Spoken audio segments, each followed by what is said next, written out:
you feeling okay? I'm fine. Just woke up feeling a little under the weather. I suppose I wanted to ask you if you have any idea what happened to police? No, I don't.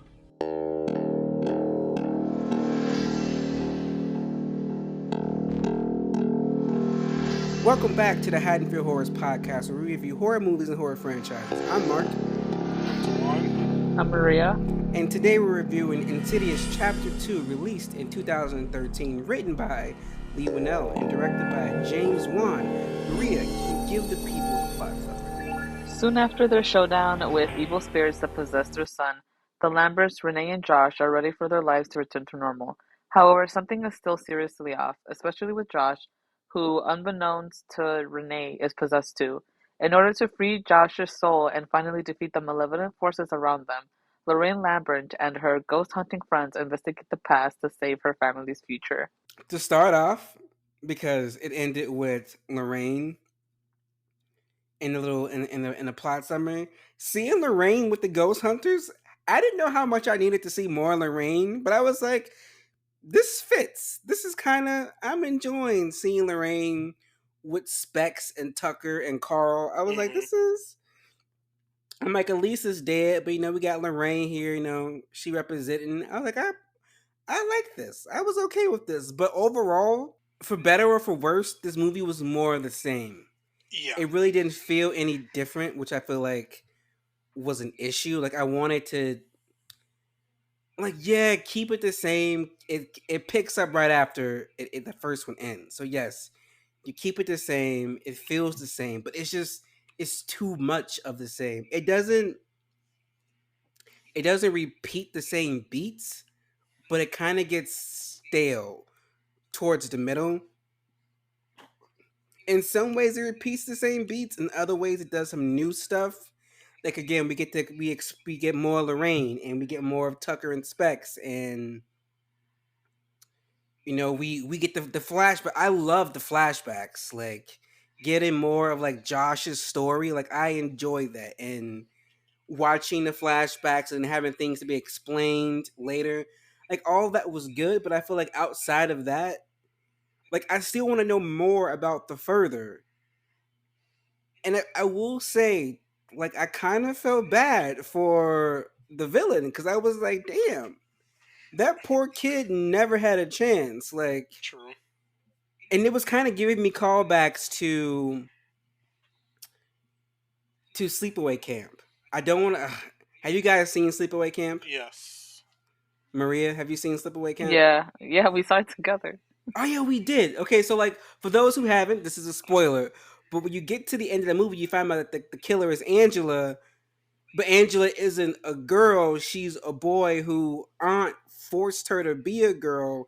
And she kind of lost her fucking mind. So it was kind of giving me callbacks to that. And it just felt like this movie isn't bad, but something's missing. That's my overall thought. What about you, Maria?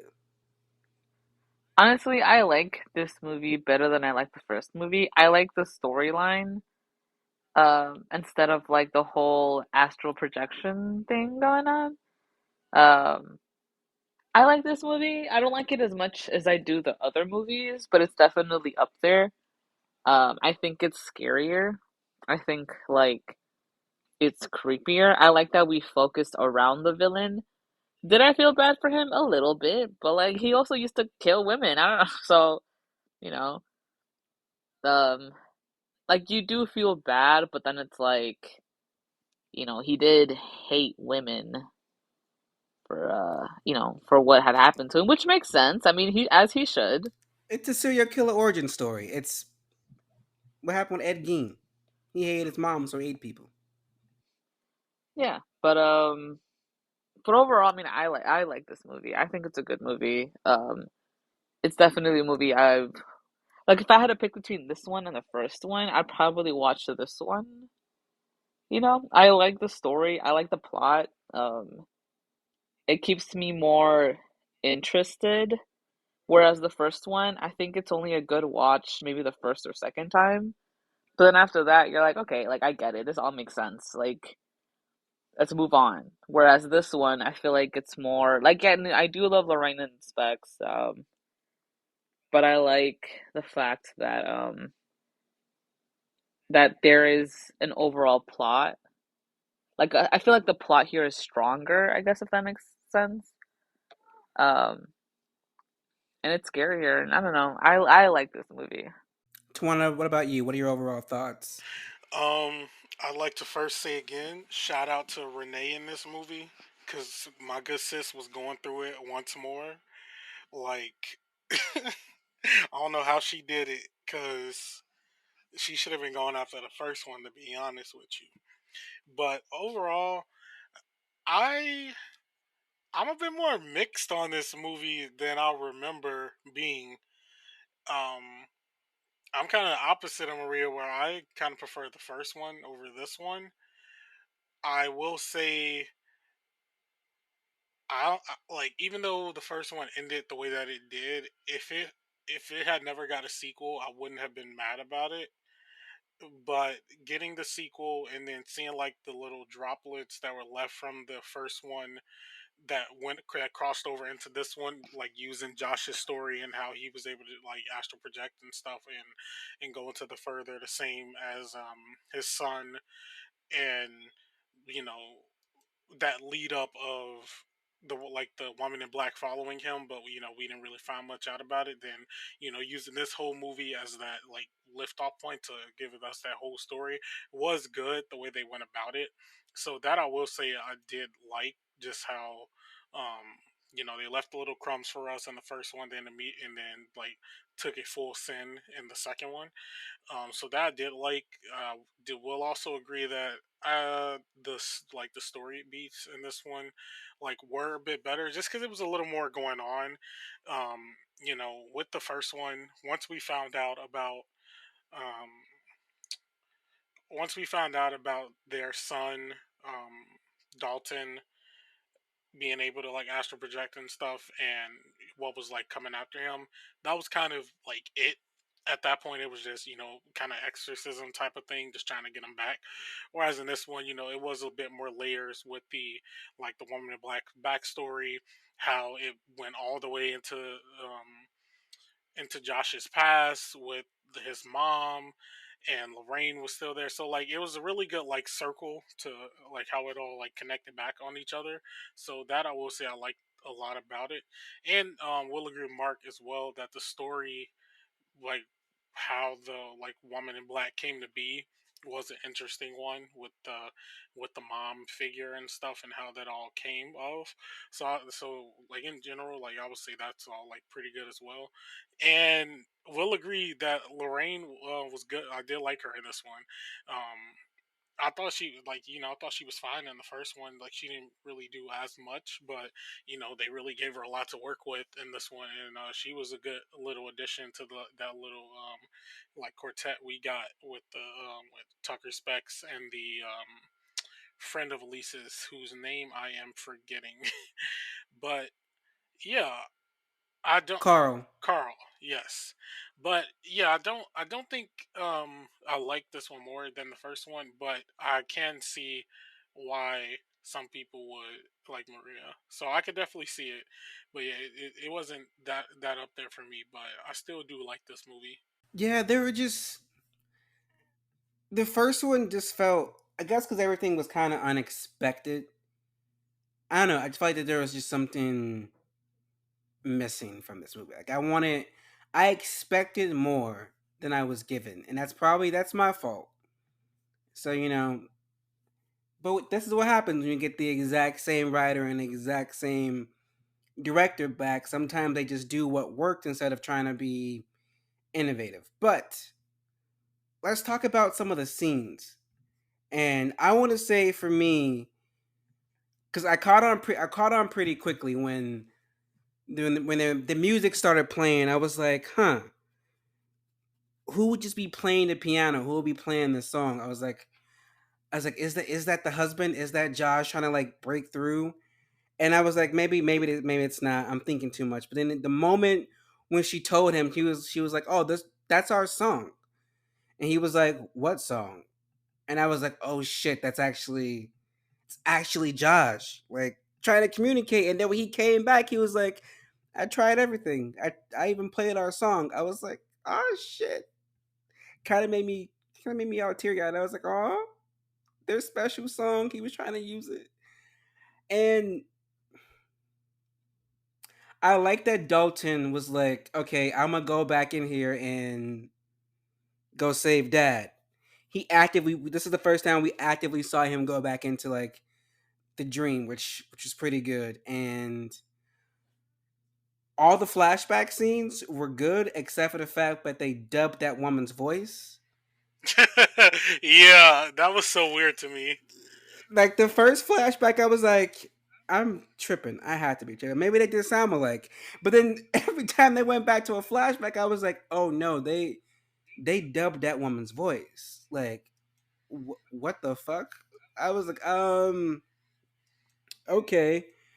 But then what I wasn't expecting was that Lorraine also has some supernatural powers, which I wanted to be explored more. Yeah. Because I feel like because she wouldn't just like randomly be seen like the old man's ghost. I mean, I just felt like it had to come from somewhere, and we don't. And they don't mention his father, so I was like, it probably came from her. And then Foster, that fucking kid just be there, but don't. And I'm just like, so does Foster not have powers? Is he like his mama? Like, I He need really just more. there. I'm like, he just be there. And then also, when it comes to them taking Josh and Dalton's memories, so like Renee and Foster have to be cursed to remember everything just in case. Like, so I have to, so even after my parents die, I have to remember the fact that my brother has these powers just in case I gotta go save his ass again. Like, fuck that. Um, the scenes with Tucker and Specs when they first go into Lorraine's like basement, those are all great. The seance thing was all cool. I feel like I needed more explanation. I wanted to know more about Carl and his little Scrabble pieces he was using to communicate with. I just feel like I wanted to know more. And going back to the flashbacks, like the whole back every scene with the little boy with Patrick, and she's like, That is not your name! That is the name your father gave you. Your name is Marilyn. that kind of made me sad because I was like, ah, he was tortured by his mom. His mom was it that his mom wanted a girl, or was it his mom hated his dad so much and the dad wanted a boy, so she made him be a girl? I thought I it was wasn't. the mom wanted a girl. And okay, I was a little confused, but this movie had great scenes, but there were still things that were just missing in some of those scenes. But what about you, Maria? What are some scenes that stood out? Good, bad, or indifferent? I mean, I liked the scenes where they were exploring the background of um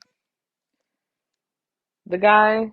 I thought I don't know, they were interesting. I don't know. I guess it's because I really like true crime, so it kind of like taps into that. I love Carl.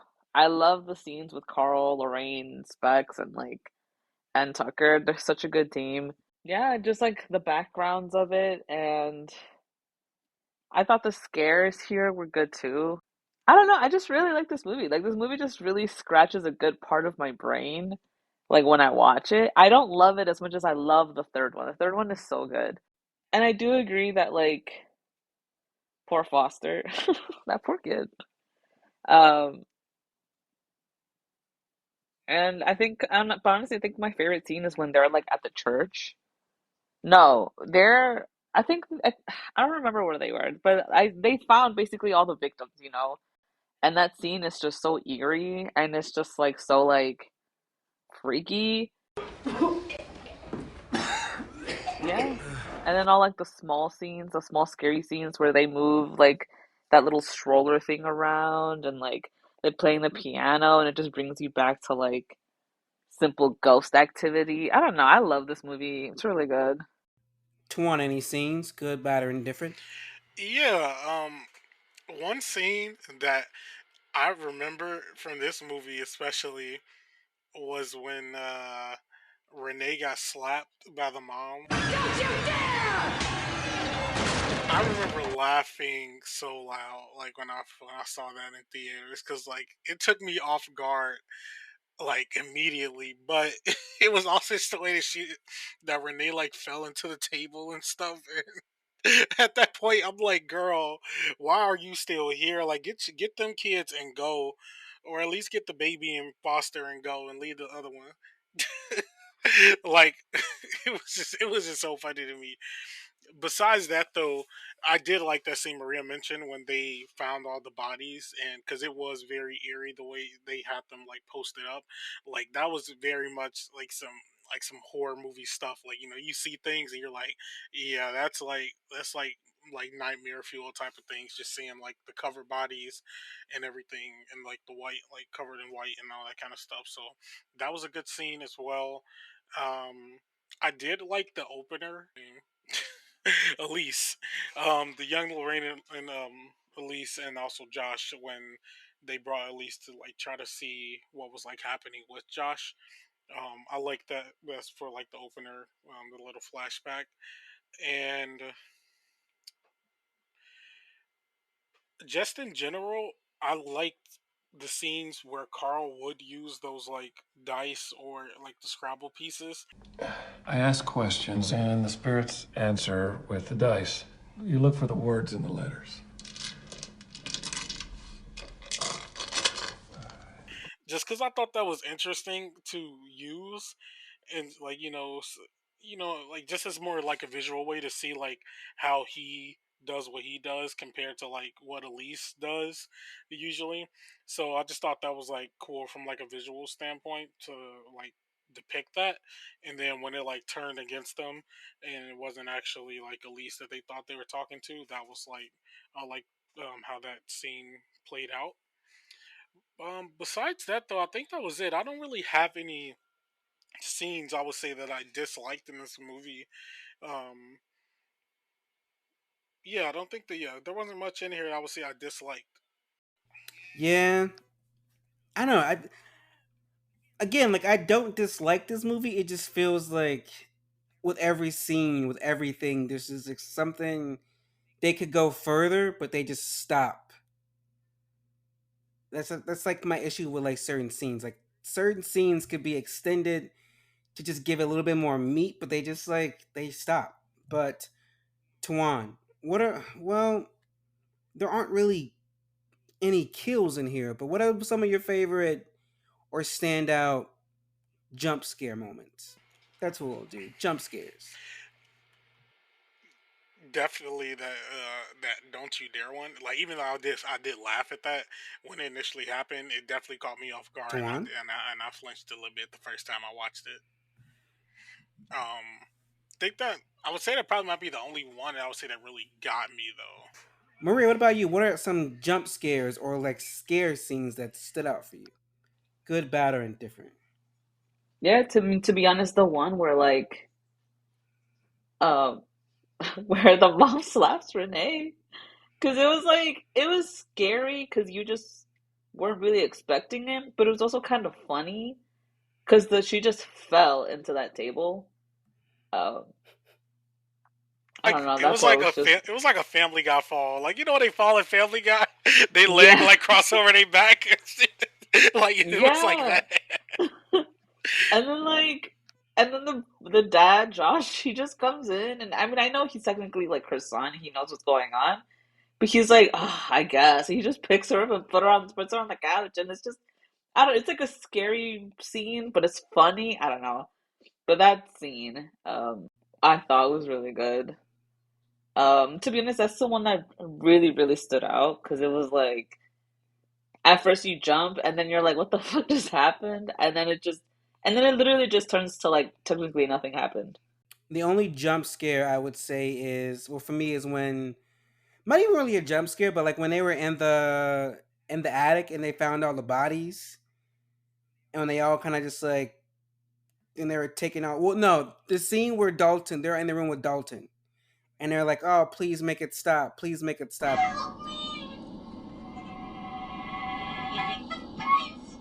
That was kind of scary. 'Cause they all kind of just like came after him when he was under the blanket. That kind of like took it. Didn't really scare me, but it was like had me on the edge of my seat. But since there's no kills, let's go and talk about the characters. Tuan, what are your thoughts on Carl? I thought Carl was a nice little addition since we didn't have Elise, and also someone that was close to her who had same ish type of abilities that she did. Now I do feel like Elise probably wouldn't have got like tricked like that. Like he did in this one, like following those clues and actually like made them go to the like mother mater. So I don't think that she would have fell for that, but either way, he was still like a good character for me, and he didn't feel like, I'm trying to see how to put this. He didn't feel like useless. Like sometimes when I feel like in movies, when they lose kind of like a character like that, like Elise, and they bring like kind of a replacement in to um do the same type of deal, or kind of be that character, they may be a little less than. But I felt that like with him paired up with the others like Tucker, Specs, and then Lorraine, I feel like he was a good it was a good usage of him in this movie. Maria, what are your thoughts on Tucker and Specs? Actually, no, no, no. Maria, what are your thoughts on Elise? Elise, the ghost Elise. Yes, the ghost Elise. Honestly, it was like, I mean, I love Elise, don't get me wrong, but it's like if you're gonna like kill her, then keep her dead, you know?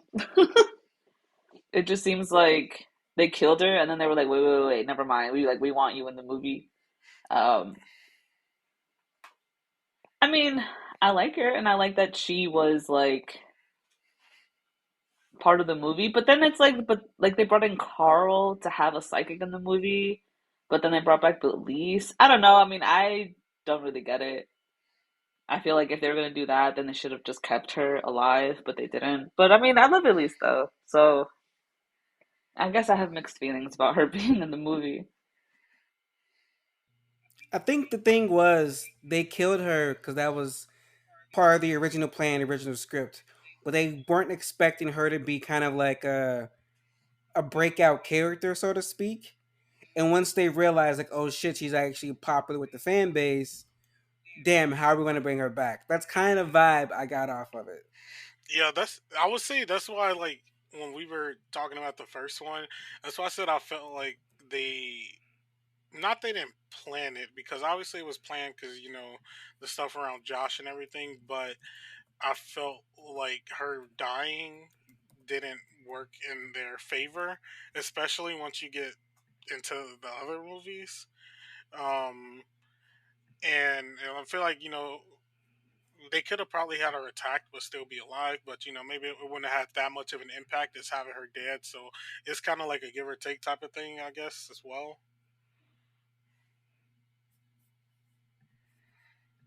Yeah, that kind of makes sense. I can see that. But, Tuan, what are your thoughts on Lorraine? I liked Lorraine in this one. I mean, I didn't mind her in the first one either.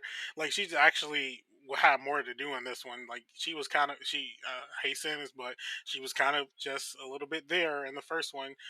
She brought Elise, which was the main big thing in the first one. But besides that, she was kind of pushed off to the wayside to give more heed to the actual like Dalton, Elise, Josh, and Renee.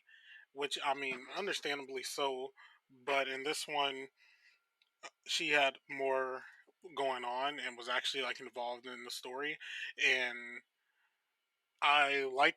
like kind of how you mentioned a little earlier, Mark. I liked her inclusion with the group of Tucker Specs and then Carl as well. So I would say I really liked her in this one, and due to them like giving her actually something to do and being able to push a little further past what she had in the first movie, it definitely made her character more likable for me. I'll also say that she did a lot. Like she did a lot for them. Like she like just this one and the first one. Like she brought Elise, like just even initially for Josh, like in the past, like finding Elise and deciding to even go with that and um you know trying to look out like find Carl and stuff like that. So it was she was very important in this one. I don't feel they could have gotten through what they did, what was going on without her. To be honest, Maria, what are your thoughts on Renee? Honestly, I don't really like Renee. Like, I don't know what it is. I mean, I'll admit though, she is very strong for what she went through and fighting so hard for her family. But like, I don't know if it's maybe the actress and she's like crying and screaming all the time, which makes sense. I mean, I understand. I would be crying all the time if there was some weird shit happening in every house I go into. Um, but I mean, she's okay. Like, I understand her value and I see how like important she is, and I understand why the character is the way it is. I guess personally cannot help but be like, but like when I see Renee on the screen, I'm like, oh, I guess. So I guess she's my least favorite out of the whole cast. Besides Josh. I don't know what it Well, is about him, but yeah.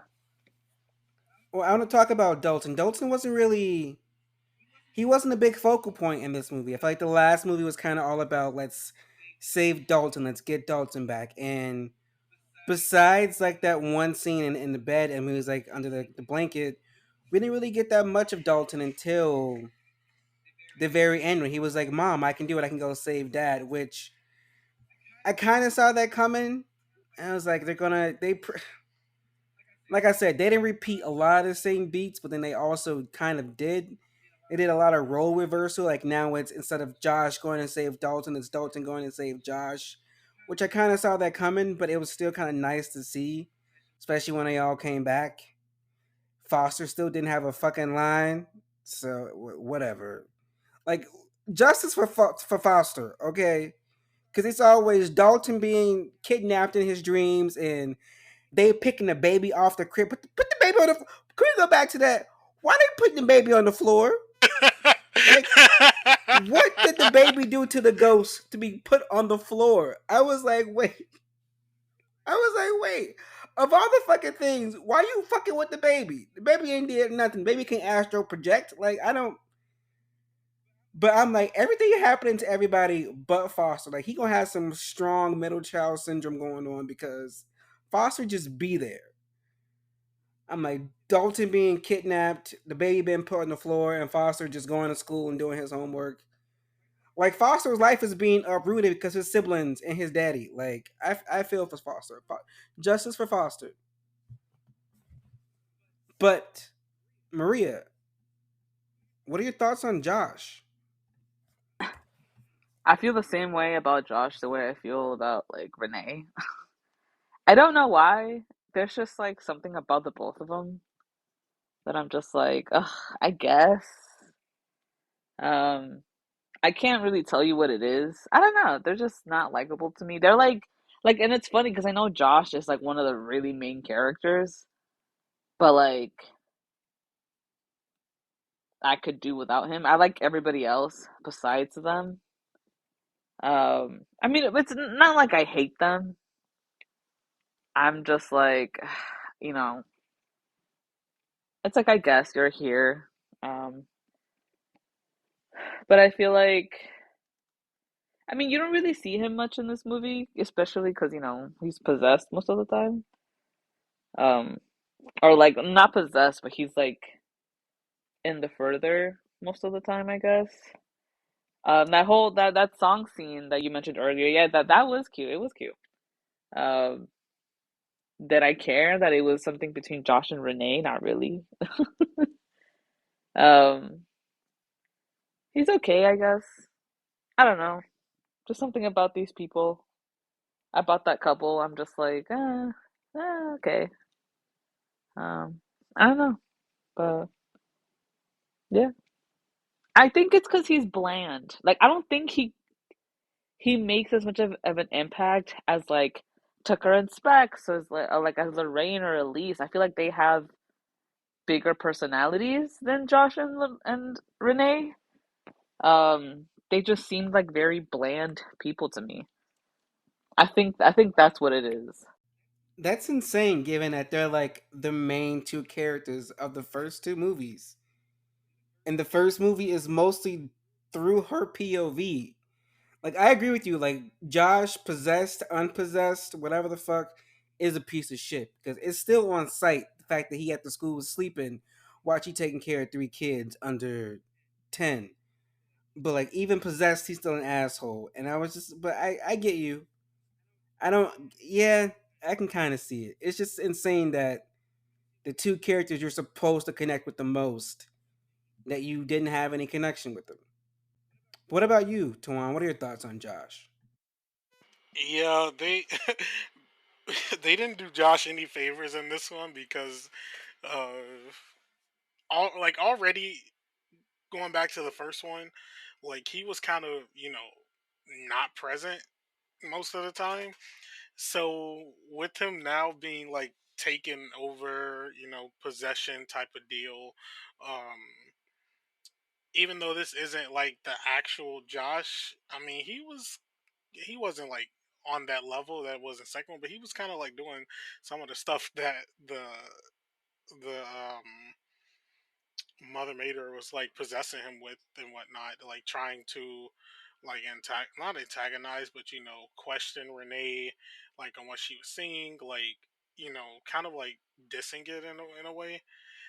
But Josh the Spirit, I mean, was a bit better, but I don't know, like I feel like Josh the Spirit kind of did less. Honestly, like Dalton, like I would say Dalton, helped him. Dalton helped him get back, and then Elise and Carl were like kind of the main ones who actually freed him. So yeah, Josh didn't actually do much. Now that I'm thinking about it. Well, why don't you continue? What are your thoughts on the dark haired woman, aka Patrick's crazy bitch of a mother? um.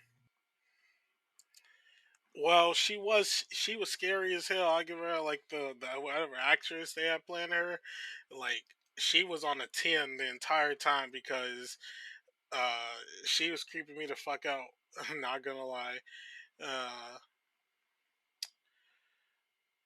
Besides that, I like that how not I like what the character did, but I like the backstory that they gave in regards to it. Just how they like strung it all out for us, and how the like Mother Mater was also stringing along like Carl, Lorraine, trying like tricking them into a situation so that they could like attack when they wanted to.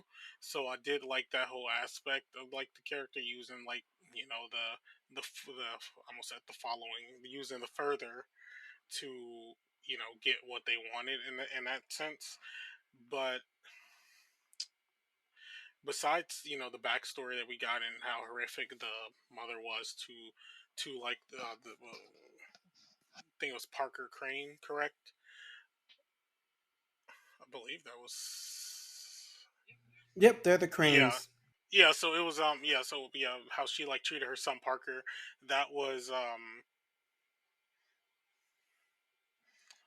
kind of lost my train of thought. I'm gonna restart that. I would say that I did like the way they presented the story of how um she kind of basically like tortured her son and made him like snap and eventually start murdering people for like fun almost, and putting that hatred in them for like women and stuff like that. So yeah, overall, like, not saying like I like this character, but I like the way they went about this character and given the backstory they did, given what little information we had going into it. So yeah. Maria, what are your thoughts on the black haired woman? I mean, she was scary. But I like how like you think, Parker's the one that's over here doing weird shit and he's like, you know, evil, and then this whole time it's like it's her. Um I kind of wish we would have gotten a little bit more background on her though, like why. I don't think it really mattered to the movie though. I think that's like my own curiosity of like, why are you doing this? Um, but I liked her character. I liked her. I mean, she was a ghost, but she had a lot more. I feel like she gave a lot. Um, and she was scary. Like, like she was so creepy. Um, like that lady was a. Cause and you could just like see in her face that she was just evil. And then you're like, okay, like now, like, and then you're like, okay, I see where Parker Crane gets it from. Um, I guess like as an antagonist, I liked her. Maybe I do wish there was more, but like I'm kind of satisfied with the way with I'm satisfied with her because we had Parker, and I feel like Parker kind of like filled in a lot of the things that would have been missing if it was just her as the villain. I get what you mean. Yeah. It was definitely it was definitely a needed part. They definitely balance each other out. But like her part was very like I wasn't expecting them to give me a backstory of the woman in black. So having that and find out like, oh, it's actually a man who just dresses up as this woman in black and then kills the victim, and then you're like, okay, why does that happen? And then you like goes back and then see how crazy his mom is with that fucking white makeup she had on her face. Even before she was dead was just insane. But then when you go to Parker Crane, who's also the woman in white, I mean, the bride in black, I mean, like the whole purpose, like his whole purpose of trying to like take over Dalton, take over Josh, is because he just wanted his childhood back because his fucking crazy mom tortured him, forced him to wear girl clothes, forced him to go by a girl's name when not that wasn't his identity. And then after the bitch died, she was haunting him and making him kill people. So it's just like I was like, damn, why do I kind of feel sorry for this ghost? And I was like, if we're being honest, like y'all might as well just let him take over Parker. I mean Foster, because y'all don't care about Foster no how. But what about you, Tawan? What are your thoughts on Parker Crane, aka the Bride in Black? So I will say I definitely didn't expect the way this story went with Parker Crane, like from the Woman in Black to what we actually find out was actually happening in their childhood. So that was, I would say, like an interesting type of thing. But um, I like the parallel that you did give in the beginning to sleepaway camp. I thought that was actually a good little parallel there for this, but I definitely didn't see that coming with Parker's character, and it definitely makes you feel bad, but at a certain point that stops, and you can't really go any much further with it because you're kind of Bitch. too, what's the term I'm looking for, you're kind of too far gone at a certain point, because at that point you're just killing people just to kill people, even though, like, even if it's like a hatred or whatnot, you're still murdering people. And Yeah, there's just like the certain line, where you get to where there's no kind of like redeeming that. The situation was bad, but um, you can't really do much further past that. Maria, what about you? What are your thoughts on The Bride in Black? I mean, I liked their backstory. I was not really expecting. I think when I first watched it, I was really not expecting that twist that this whole time it was a guy. Um, did I feel bad for him? Well, yeah, but it doesn't change the fact that he murdered a lot of people.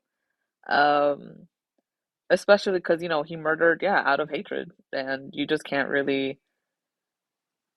It's I don't know. It's like no matter what happened, I don't think it's like an excuse. You know what I mean? Um, but honestly, what I really, really, really liked about his character was the fact that well, his character and Lorraine is the fact that it all literally tied back to because I like that it tied back to Lorraine.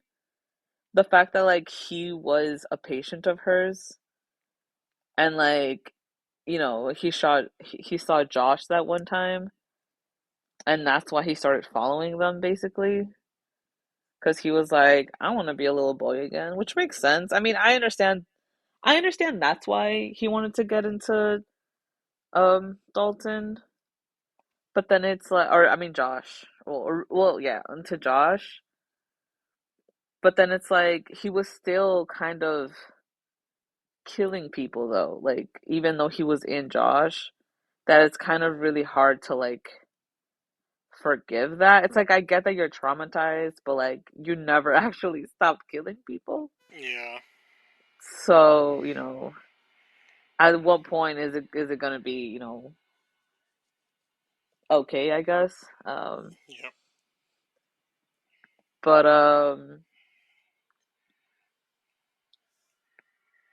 yeah, I mean I like his character. I do like the complexity of it. Um I like that it's like you can't help but sit there and feel bad for him, but then it's like, this man is murdering people even in death. Like he does not care. He's been long gone way before I think he never I think what you said earlier, Mark, like he never had a chance and he's just gonna have to kind of live with that. um so I liked the complexity of the character, which is why I like this movie better than I like the first movie because there's more depth with the characters. You get a real feel of everyone around. Well, besides Josh and Renee, but that's different. But you feel like you get a real feel of everything that's happening. You get more of an insight of the ghosts, and I don't know. I like this movie, so Well, we've almost come to the end, but first, Tuan, can you give the people the behind the scenes info and Yes, I facts? can. So, Insidious Chapter 2 had a budget of $5 million and brought in a box office of 161.9 million dollars. A little bit of interesting facts about the movie. James Wan wanted to focus of the follow-up to be about tension built in a marriage between spouses. A majority of the film was shot inside Linda Vista Community Hospital, which also doubles as the abandoned hospital that the characters visit. When Lorraine wakes up in her room just before she goes to check on the two boys, the old horror movie playing on the TV is Carnival of Souls from 1962. And Insidious not only shares similarities with the film, as the plot also features the main character stalked by a ghoul. The UK trailer of the UK trailer of the movie shows footage of Lindsay Sims' actual voice without the Lin Shay overdub. Some critics' reactions: the film currently sits at a 38% on Rotten Tomatoes.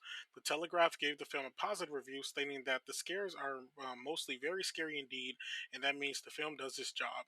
Variety praised the artfully eerie cinematography work of John R. Leonetti and a pervasively unsettling atmosphere constructed by sound designer and editor Joe Dusbin.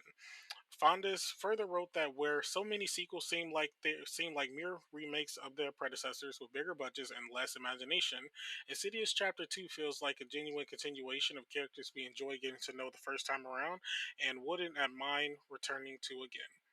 Lastly, the Hollywood Reporter wrote, setting aside the movie's tediously lame dialogue, self-conscious performances, and frequently predictable scares, the narrative's compulsively shifting chronology intermittently manages to engage, although it does little to obscure the distracting shortcomings of both plot and character development. Well, enough about them. What about us? Did we cash or pass Insidious Chapter 2? Maria? I cash. I have this movie on DVD already. Um, I don't know. I really like the trilogy. I like, that it kind of paved the way for a lot of different movies. Um, like the first one I really liked because it was different because I liked the music, the score on it, and like it was just different. And then I like this one because it was more, to me, it was more in depth. Um, I feel like the scares I feel like there were more pop-up scares, but that I really, really didn't mind. Um, so yeah, I mean, I'll cash. I really like this movie. Tuan, do you cash or pass Insidious Chapter 2? Yeah, I would say even though like I don't like it as much as the first one, I still would catch this movie. I do still think this is a good movie. I would just say after this most recent watch, probably my ranking of the movies has changed a bit. But regardless of that, the movie is still good. It's a good continuation of the first one, and the story that it follows up on is like a little more crafted this time around instead of like the general exorcism type of thing where we're just trying to rid the spirit from being in a child or near a child. It's a little bit different the way that it goes about it. So I would give this one a cash. For me, even with the problems I had with this movie, it's still a good movie. It's definitely a cash for me. It continues the story. I think what saves it is that we get such like a in-depth backstory to the Bride in Black, and we get like a whole like we get a quick origin story. We understand the character. We were able to see how it all began by this was Lorraine's patient, and then she brought her son to work one day, and then there it all started. So I loved how it all came together, and I don't know. It's a pass. I mean, it's a cash. It's a cash. But join us next week as we review Insidious Chapter 3. Is that what it's called? Insidious Chapter 3. So, hopefully the caching keeps on rolling, even though I've heard mixed things about Insidious Chapter 3. So, we shall see. So, thanks for joining us. Good night.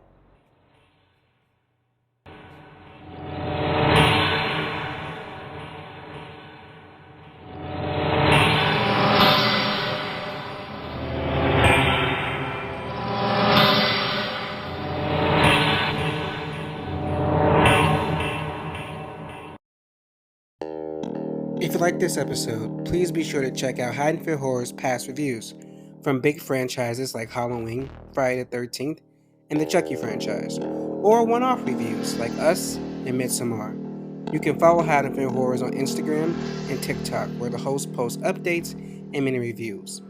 Full episodes are available on several podcasting platforms. If you're listening to us on YouTube, don't forget to please like and subscribe. Haddonfield Horror is produced by Mark Smart, Maria Perez, and Tuan Griffin. Edited by Mark Smart. Theme by Lethal Injections. The Haddonfield Horrors podcast is a Letters to Media production. Should we do an intro?